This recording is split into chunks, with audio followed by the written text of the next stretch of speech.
कोल्हापुरात जो आता न्यूझीलंड विरुद्ध भारत जो सामना आहे त्याच्या आता जल्लोष आपल्याला करताना पाहायला मिळतात. आपण आता आहोत कोल्हापुरातील छत्रपती शिवाजी चौकात. एकंदरीतच या सगळ्या मुलांचे आपण आता उत्साह बघू शकतो. जो एकंदरीत आता जो कोल्हापुरातून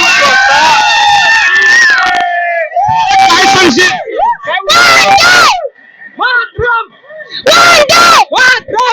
जो आता जी घोषणाबाजी एकंदरीत आज दिवाळीच्या 5व्या दिवशी जे आता रंगपंचमी साजरी केली जाते. आता पुन्हा एकदा रंगपंचमी जी आता साजरा केली जाते. या सगळ्या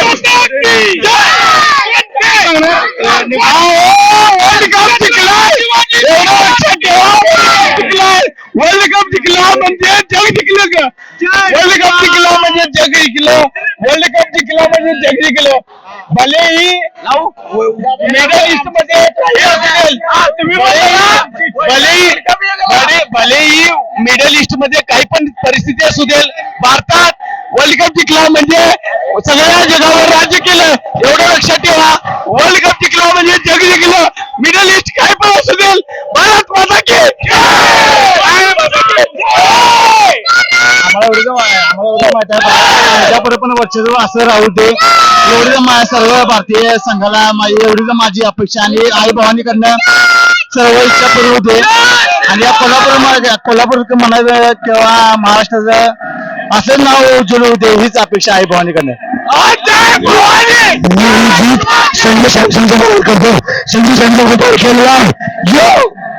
जर आता आपण एकंदरीत या सगळ्या गोष्टींचं जर बघितलं तर कोल्हापुरात जो रंगपंचमीची आता आहे ती खऱ्या अर्थाने जल्लोष आपल्याला जाण्याचा पाहायला मिळत आहे.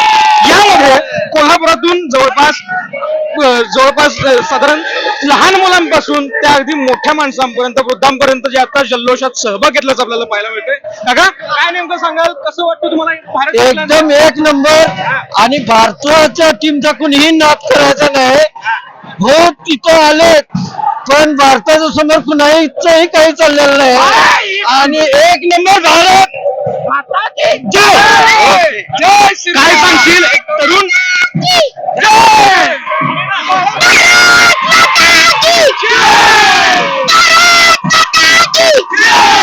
काय सांगशील तू एक तरुण आहेस, काय वाटतं तुला भारत कशा पद्धतीने जिंकणार असं वाटत होतं का? मला हे 100% वाटलेलं चांगलं वाटलं. हा चॅनलला तुमचा LS मराठी चॅनल हा न्यूज याला बी भरपूर सपोर्ट मिळाला आहे.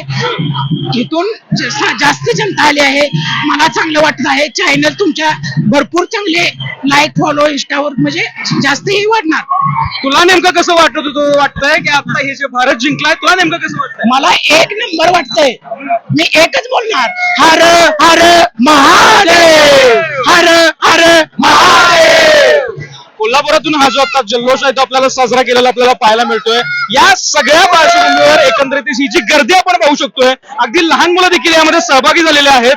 यामध्ये जवळपास जी गुलालांची मुक्त उधळण जी आपल्याला झालेली पाहायला मिळते. सकाळपासून कुठेतरी या सगळ्या गोष्टींमध्ये आपल्या कोल्हापुरातून हा जो मुक्त उधळणीचा जो प्रकार आहे तो आता आपल्याला झाल्याचं पाहायला मिळतोय. या सगळ्यामध्ये कोल्हापुरातून मोठ्या प्रमाणात जी आतिषबाजी आहे त्या आतिषबाजी आपल्याला झाल्याचं पाहायला मिळतंय. यालाच मराठीसाठी मी रंजन, कोल्हापूर.